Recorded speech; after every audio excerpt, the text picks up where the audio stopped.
వచ్చారు వాళ్ళు. మీరు అవి కూడా వేయాలి కదా. అంటే వాళ్ళు బయట వాళ్ళు వెనక నుంచి బ్యాక్గ్రౌండ్ ఆడియో అని ఇచ్చారు నాకు తెలియదు. కానీ ఒక్క నిమిషం, రాయపాటి అన్న గారు ఇప్పుడు వెంకటరెడ్డి గారు మాట్లాడారు. సభలో లేనటువంటి రాజశేఖర రెడ్డి గారి గురించి మాట్లాడితే వెనక నుంచి సపోర్ట్ చేసినటువంటి పవన్ కళ్యాణ్ గారు స్పందించలేదని. ఇదే సభలో ఏం జరుగుతుందో మనం చూసాం. జగన్మోహన్ రెడ్డి గారు అదే సభలో ఉన్నారు. సో వారు ఖండించాల్సినటువంటి పరిస్థితి వారికి ఉంది. సో వారు కూడా ఖండించలేదు. ఎలా తీసుకొచ్చుంటారు సార్? నేను ఇందాకే చెప్పాను, గత 5 ఏళ్ల పాటు జరిగిన అసెంబ్లీ సమావేశాలు అనేవి మనం గతంలో ఎప్పుడు చూడలేదు. ఈవెన్ వైఎస్ రాజశేఖర రెడ్డి గారి టైంలో కూడా మనం చూడలేదు. అంత దారుణమైన అసెంబ్లీ సమావేశాలు జరిగినటువంటి టైం పీరియడ్ ఏదైనా ఆంధ్రప్రదేశ్ రాజకీయాలకు ఉంది అంటే ఖచ్చితంగా వైఎస్ రాజశేఖర రెడ్డి గారి వైఎస్ఆర్ కాంగ్రెస్ పార్టీ అధికారంలో ఉన్న టైంలో మాత్రమే జరిగాయి. ఇది క్లియర్. ఇవాళ వీళ్ళు ఒప్పుకున్నా ఒప్పుకోకపోయినా వ్యవస్థకి ఒక రకమైనటువంటి అసహ్యం పుట్టించినటువంటి సిస్టమ్ ఏదైనా ఉందంటే అప్పుడు జరిగినటువంటి అసెంబ్లీ సమావేశాలే.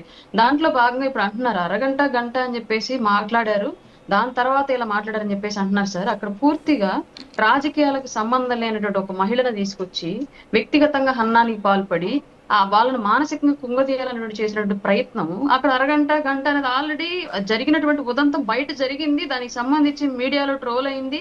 మాది కాదు, టెస్టులు చేసుకోండి అని చెప్పేసి వాళ్ళ నాయకులు మాట్లాడారు. దానికి సంబంధించిన ప్రస్తావన వచ్చినప్పుడు అసలు రాజకీయాలకి సంబంధం లేనటువంటి వాదన ఒక మహిళని తీసుకొచ్చి అసెంబ్లీలో ఎందుకు ప్రస్తావించాల్సి వచ్చింది? అది పూర్తిగా మీరు ఎలాంటి రాజకీయం చేస్తున్నారో మళ్ళీ చెప్తున్నా, మహిళ గురించి ఎవరు ప్రస్తావించాలా? ఒక్క నిమిషం, ఇదే తప్పుదోవా రాజుగారు వాళ్ళు మహిళను తీసుకొని ఎక్కడ మహిళ ప్రస్తావన లేదు సార్. అక్కడ అది ఏం జరిగిందో చెప్తానండి. కాదండి, పెంగళి దశరథరామ గారి హత్య, మాధవరెడ్డి గారి హత్యల గురించి మాట్లాడదాం అన్నారు. మాధవరెడ్డి గారి హత్య, పెంగళి దశరథరామ హత్య, ఈ హత్యల గురించి మాట్లాడదాం అనేది వాళ్ళు అందరికి వాళ్ళే అనుకొని ఏడ్చినట్టుగా నటించి 2 ఏళ్ళు అసెంబ్లీకి రాకుండా రాజకీయంగా వాడుకున్నారు. మీరు వాడుకున్నారు. వెంకటరెడ్డి గారు దయచేసి మీ అందమైనటువంటి పదజాలం వాడేటువంటి మౌత్ ని షట్ డౌన్ చేసుకుని కొంచెంసేపు కూర్చుంటారా? నేను మీ అంత అందంగా లేదమ్మా, ఏం చేస్తాను? నేనేం చేస్తానమ్మా దానికి? నన్ను దేవుడు ఎట్లా పుట్టించాడు, మరి ఏం చేస్తాను? అంత అందంగా లేకపోతే నా తప్పు కాదు సార్. క్లియర్ మీరు నన్ను అంటున్నారు కదా, అందుకని మన సాక్షిలో కూర్చొని పెద్ద మీటింగ్ పెట్టారు. నేను చూసాను, లేదు కొంచెం చూసాను, అందుకే నవ్వు వచ్చింది.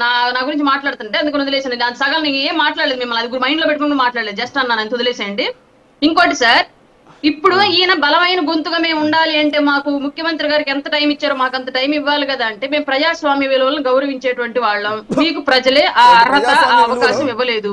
మీకు ఇచ్చినటువంటి టైం వచ్చేంత వరకు కూడా మీరు ఒక అసెంబ్లీ సభ్యుడిగా, శాసనసభ్యుడిగా ఓపికగా కూర్చొని మీ టైం ని మీరు ప్రజల కోసం వినియోగించండి. మీరు రాష్ట్ర వ్యాప్తంగా ఉన్నటువంటి ప్రజల కోసం ఆ టైం వినియోగిస్తారా, మీ పులివెందుల అండ్ మిగతా 11 నియోజకవర్గాలకు సంబంధించిన వాళ్ళ కోసమే వినియోగిస్తారా అనేది అది మీ చేతుల విషయం.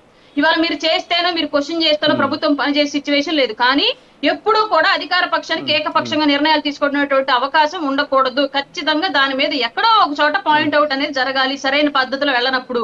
ఆ విధానం లేనప్పుడు పూర్తిగా అది ఏకపక్షంగా స్వార్థపరంగా వెళ్ళిపోయింది తప్ప డిస్కషన్ మోడ్ లోకి రాదు. అందుకే మీరు అసెంబ్లీకి రండి, మీ టైం వచ్చినప్పుడు మీ వాయిస్ మీరు రేస్ చేయండి. ఎంటైర్ స్టేట్ గురించి మాట్లాడతారా, లేదంటే మీ కార్యకర్త గురించి మాట్లాడతారా? మీరు అంటారు కదా అప్పుడప్పుడు మంచి వాళ్ళని సౌమ్యుల్ని తీసుకెళ్ళి అరెస్ట్ చేస్తున్నారని చెప్పేసి, ఆ మంచి వాళ్ళు సౌమ్యుల గురించి మాట్లాడతారా, లేదంటే మీ నియోజకవర్గంలో ఉన్న సమస్యల గురించి మాట్లాడతారా అనేది క్లియర్ గా మీరు డిసైడ్ చేసుకోవాల్సిన విషయం. అది ఎప్పుడు మీకు టైం వచ్చినప్పుడు మాత్రమే. మీకు ప్రత్యేకించి టైం ఇవ్వాలి అనేటువంటి మ్యాండేట్ ప్రజలు ఇవ్వాలి, మాకు ఇవ్వలేదు, మీకు ఇవ్వలేదు. కాబట్టి మేము ప్రజాస్వామ్యాన్ని ఉల్లంఘించాం.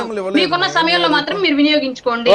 ఇంకొకటి, గతంలో వాళ్ళు మాట్లాడారు కాబట్టి మేము ఇప్పుడు మాట్లాడతామని చెప్పేసి మీరు మాట్లాడారు కాబట్టి గత 5 ఏళ్ల పాటు. అందుకే ఇందాక కేఎస్ ప్రసాద్ గారు ఎందుకంటున్నారు అలాగా భయపెడుతున్నారా?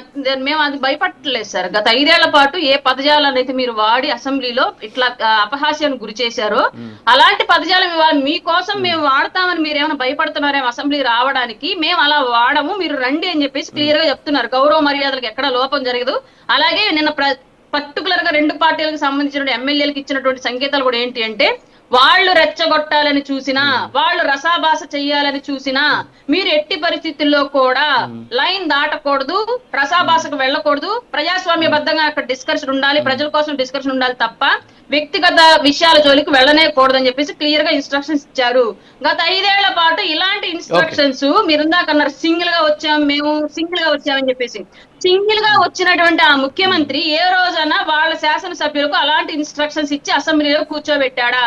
ఎప్పుడైనా సరే అసెంబ్లీలో వాళ్ళు పరిధులు దాటి మాట్లాడుతూ ఉంటే పిచ్చి చూపులు చూసుకుంటూ వెకిలి రాములు అవుతూ ఎంజాయ్ చేశాడు తప్ప ఎక్కడన్నా సరే అడ్డుపడడానికి ప్రయత్నించాడు. అట్లాంటి భాష ఇక్కడ వాడొద్దు అని చెప్పేసి దాన్ని ఉదాహరణగా తీసుకొని ఈ రోజు మేము చెప్తున్నాము మీకు గౌరవం తగ్గదు రండి అని. మనం మర్చిపోయి మీరే చెప్పాలి జనసేన వాళ్ళు ఏకిల్ శాస్త్రం గురించి, ఏకిల్ శాస్త్రం గురించి, లేఖీ శాస్త్రం గురించి జనసేన చెబితే సత్యప్రసాద్ గారు రియాక్ట్ అవ్వండి. చెప్పండి సార్.